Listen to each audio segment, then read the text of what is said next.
انه من یتقی ویصبر فان اللہ لا یضیع اجر المحسنین۔ اس پوری صورت میں اللہ تعالیٰ نے جو دنیا والوں کو، جو عام انسانوں کو پیغام دیا وہ یہی دیا کہ جو شخص بھی تقوی کی زندگی اختیار کرے گا اور صبر کرے گا، اللہ تعالیٰ اس کے اجر کو ضائع نہیں کرے گا۔ یوسف علیہ السلام نے کیسی مشکل زندگی گزاری تھی، خود بھائی جب وہ گھر پہ تھے تو بھائیوں کے حسد کے شکار تھے، تب بھی صبر کیا۔ کنویں میں ڈالا گیا تو بھی کنواں ایسا تاریک تھا اور ایسا اندھیرا تھا اس کنویں کے اندر، پھر بھی یوسف علیہ السلام نے صبر کیا، یہاں تک کہ جب مصر میں پہنچتے ہیں اور مصر کے محل میں ان پر جو الزام لگایا گیا تھا وہ کوئی معمولی الزام نہیں تھا۔ ایک عام انسان پر جب اس طرح کا الزام لگایا جاتا ہے تو اس انسان کی زندگی اس کے لیے موت بن جاتی ہے، اور جو ایسے نیک اور پاک باز جو نبی ہونے والا تھا وقت کا، اس پر ایسا الزام لگایا گیا، سوچیے کہ ان کے دل پر کیسا گزرا ہوگا۔ لیکن اس وقت بھی یوسف علیہ السلام نے صبر کیا اور تقوی کی زندگی اختیار کی۔ ان کے لیے موقع تھا کہ وہ بادشاہ سلامت کی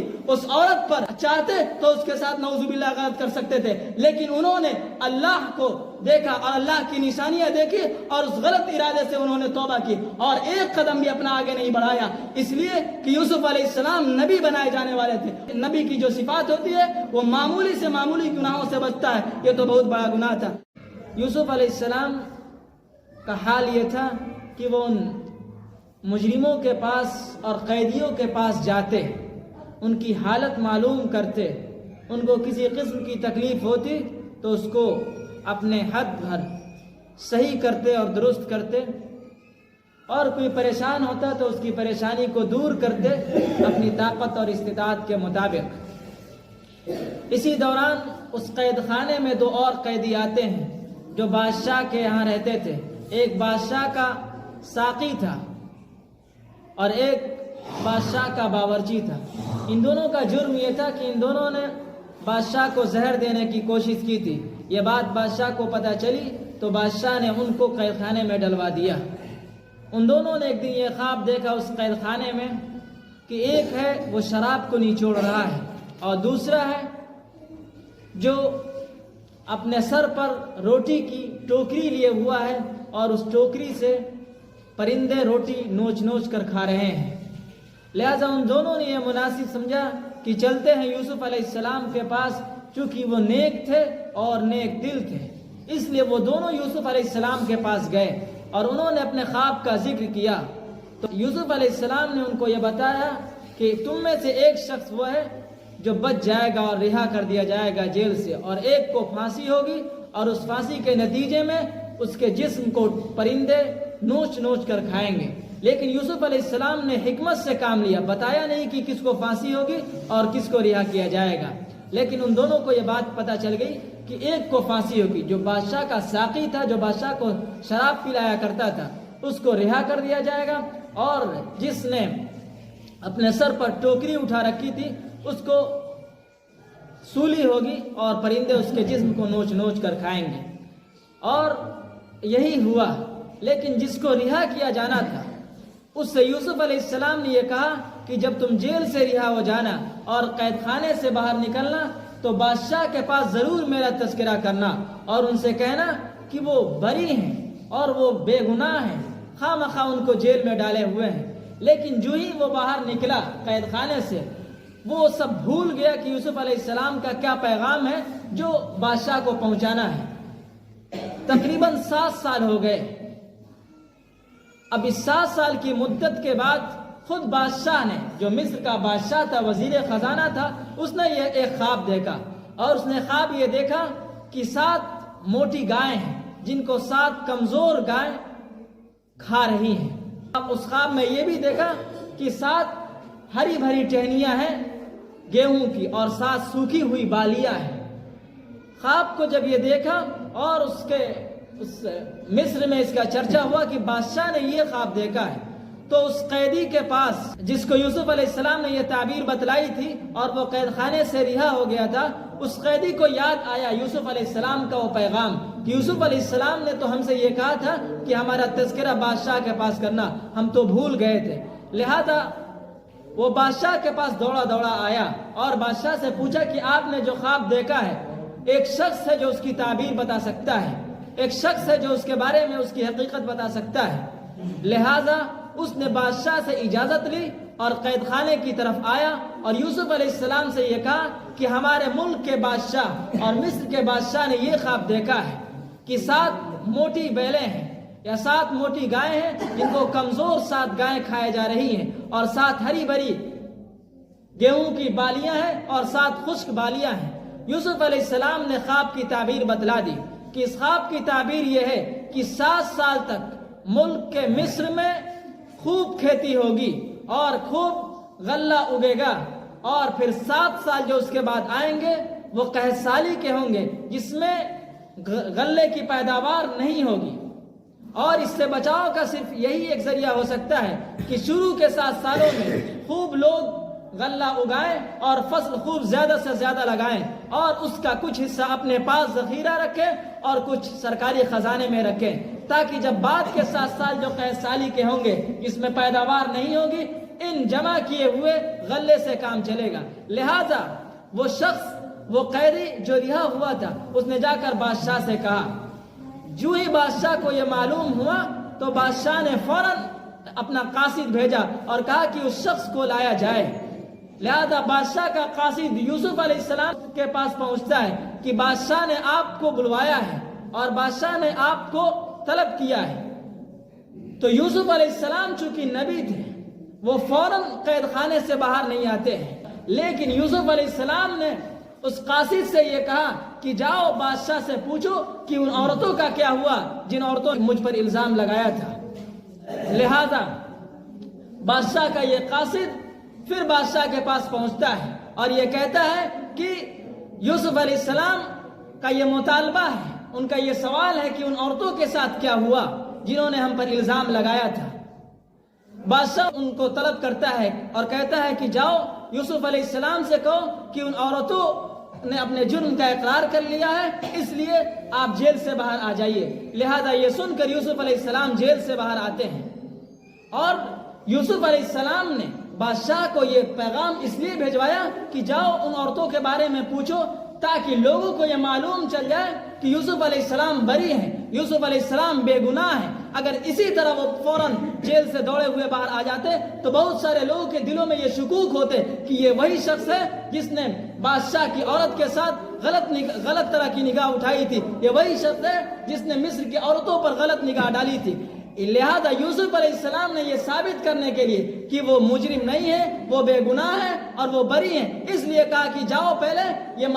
پورے معاملات کی تحقیق کرواؤ، کہو کہ ان عورتوں کو وہ اپنا جرم ثابت کریں۔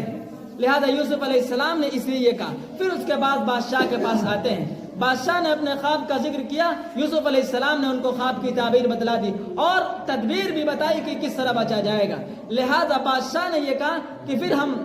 کیا کر سکتے ہیں اس کے لیے؟ تو یوسف علیہ السلام نے یہ کہا کہ آپ مصر کے تخت پر ہم کو بیٹھا دیجئے، آپ ہم کو مصر کا رکھوالا اور مصر کا نگہبان بنا دیجئے۔ ہم چونکہ حفاظت کرنے والے بھی ہیں اور جاننے والے بھی ہیں، ہمیں معلوم ہے کہ کس طرح اس قحط سالی سے بچا جائے گا، اور دوسرا یہ کہ ہمیں یہ بھی معلوم ہے کہ کس کو کس مقدار میں غلہ دیا جائے تاکہ اس قحط سالی سے بچ سکیں۔ لہذا یہی ہوا، اس قحط سالی کا اثر تو مصر میں کم پڑا، اس لیے کہ یوسف علیہ السلام نے پہلے ہی کہہ دیا تھا کہ 7 سال پیداوار زیادہ کی جائے اور اس میں سے بچا کر رکھا جائے تاکہ بعد کے 7 سالوں میں اس کو استعمال کیا جائے۔ لہذا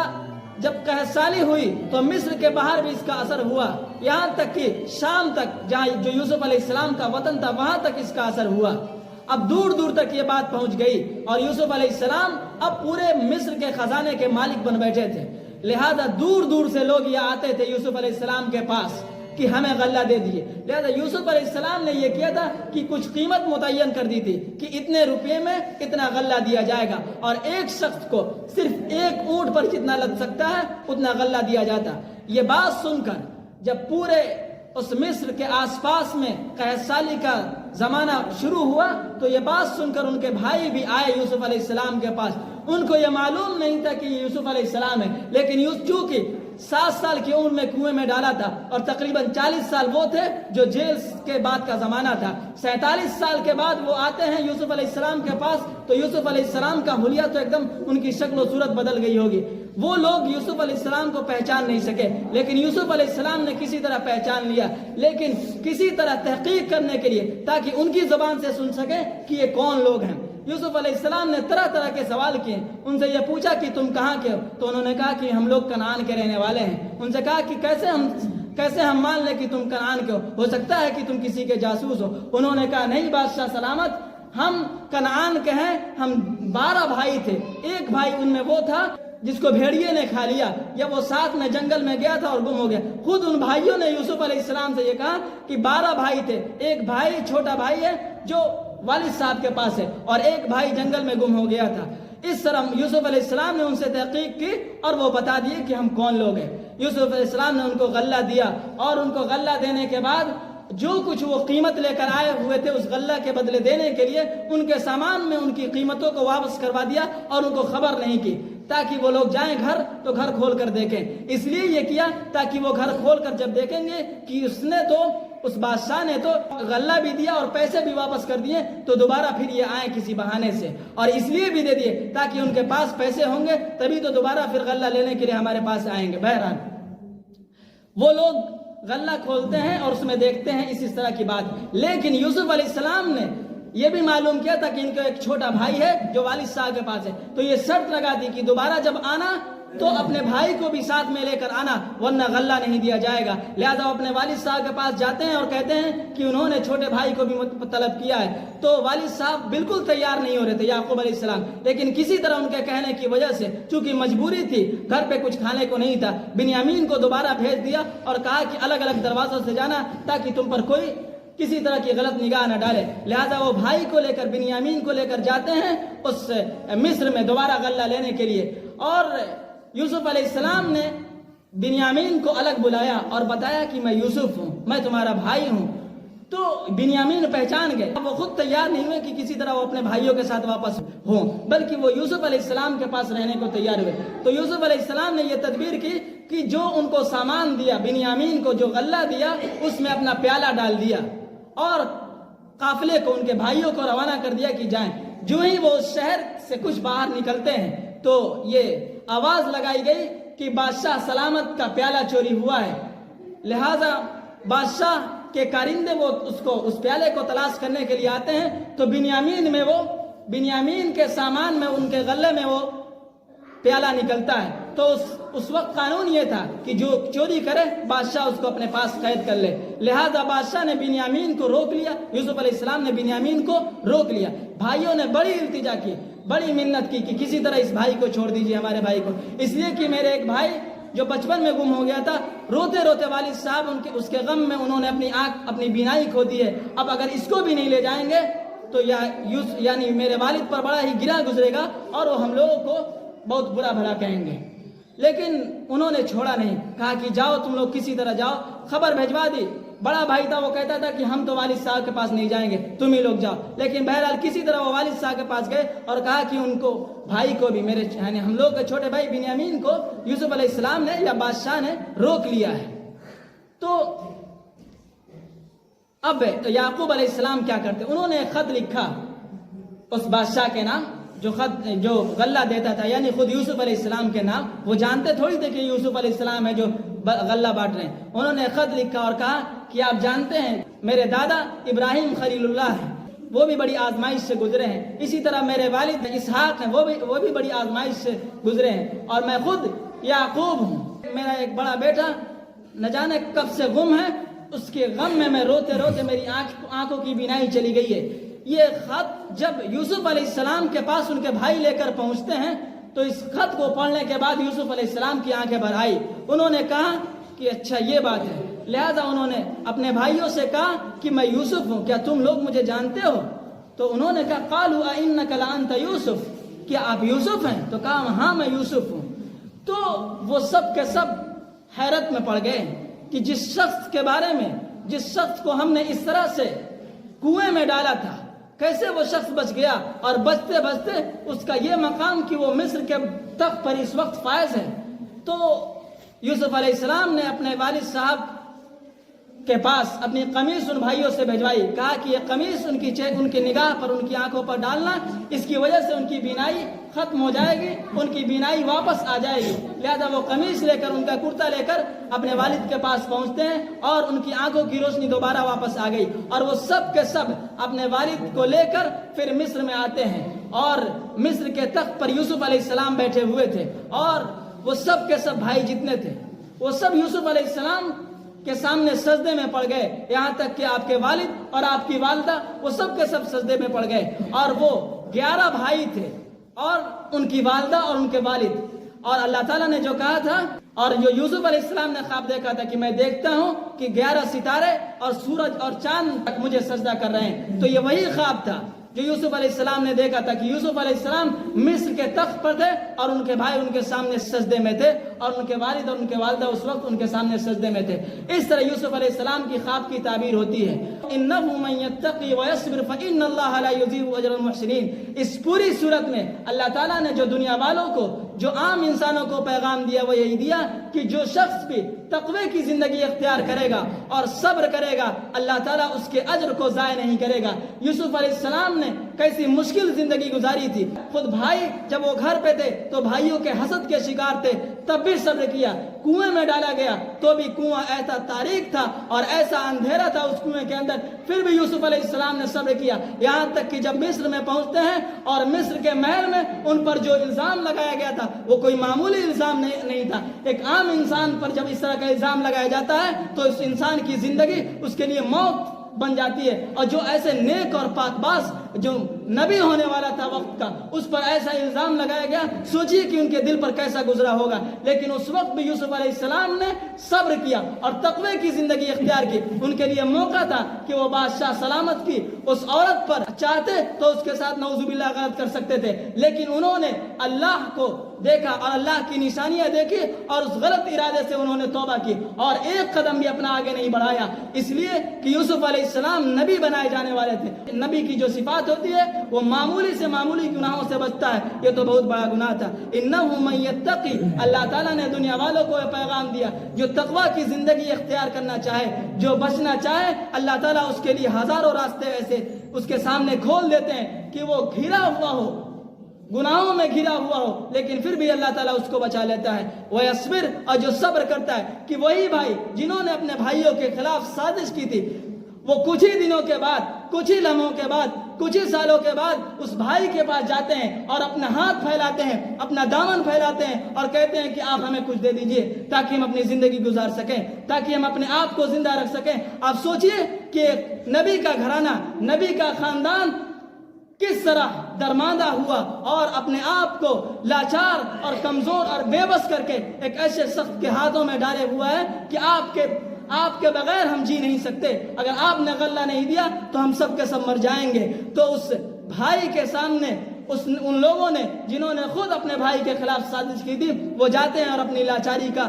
سوال کرتے ہیں اور اپنی لاچاری پیش کرتے ہیں۔ تو اس پورے واقعے کے اندر، یوسف علیہ السلام کے پورے واقعے کے اندر ہمیں یہ سبق ہے کہ اگر کوئی شخص تقوی اختیار کرنا چاہے، صاف ستھری زندگی اختیار کرنا چاہے، اور اس صاف ستھری زندگی اختیار کرنے کے نتیجے میں اس کے اوپر مصائب آئیں گے تو صبر بھی کرے تو وہ شخص کامیاب ہوگا، اور کامیاب ایسا ہوگا کہ یوسف علیہ السلام کا نمونہ اس کے سامنے ہے کہ کنویں سے اللہ تعالیٰ نے ان کو مصر کے تخت پر پہنچا دیا، کنویں سے نکال کر مصر کی سلطنت اس کے ہاتھوں میں سونپ دی، اور جو لوگ ان کے خلاف سازش کر رہے تھے وہ ان کے سامنے اپنی کمزوری اور بے بسی کا اظہار کر رہے ہیں، اور ان کے سامنے اپنا دامن پھیلا رہے ہیں کہ کس طرح اگر آپ نے ہم پر رحم نہیں کیا اور آپ نے ہم پر نوازش نہیں کی تو ہم اس دنیا میں بھی ناکام ہوں گے اور